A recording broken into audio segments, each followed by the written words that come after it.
இயேசு கிறிஸ்து நாமத்தினாலே நண்பின் வாழ்த்துக்கள்.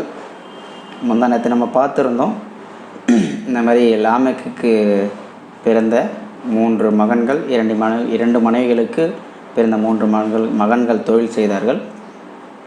ஒரு மகள் எந்த தொழிலும் செய்யவில்லை அப்படின்றத. அதற்கு பிறகு கடவுளை தொழ ஆரம்பித்தாங்க, வணங்க ஆரம்பித்தாங்க அப்படின்றத நம்ம பார்த்தோம்.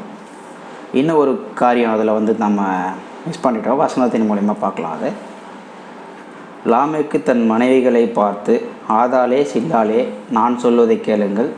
லாமெக்கின் மனைவிகளே, என் சத்தத்துக்கு செவி கொடுங்கள்.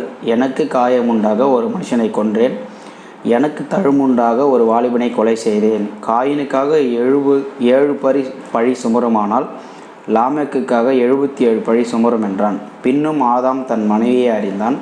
அவள் ஒரு குமாரனை பெற்று காயின் கொலை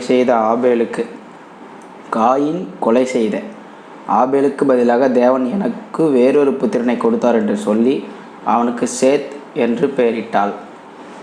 சேத்துக்கும் ஒரு குமாரன் பிறந்தான். அவனுக்கு ஏனோஸ் என்று பெயரிட்டான். அப்பொழுது மனுஷர் கர்த்தருடைய நாமத்தை தொழுது கொள்ள ஆரம்பித்தார்கள். அதாவது பார்த்திங்கன்னா, அந்த தொழில் செய்ய ஆரம்பித்ததுக்கப்புறமா லாமெக்கு பார்த்திங்கன்னா கொலை பண்ணிடுறான். சரிங்களா? அதனால் அவனுக்கு இந்த மாதிரி பழி சுமரும் அப்படின்னு சொல்லிட்டு அவனே மனைவிகளை கூப்பிட்டு சொல்கிறான். அதுக்கப்புறமா ஆதாமுக்கும் ஏவாளுக்கும் ஒரு மகன் பிறக்கிறான். சேத்துன்னு பேர் அவனுக்கு வச்சாங்க. சரிங்களா? அதற்கு பிறகு தான் நம்ம கடவுளை வணங்க ஆரம்பிச்சிருக்காங்க. இதற்கு பிறகு தான் பார்த்திங்கன்னா ஆதாமோட வம்ச வரலாறு வரும், நோவா வரைக்கும் வரும். அதற்கு பிறகு என்ன ஆச்சு அப்படின்றத நம்ம நாளைக்கு வீடியோவை பார்க்கலாம். சரிங்களா? கர்த்தர் உங்களை ஆசீர்வதிப்பாராக. ஆமென்.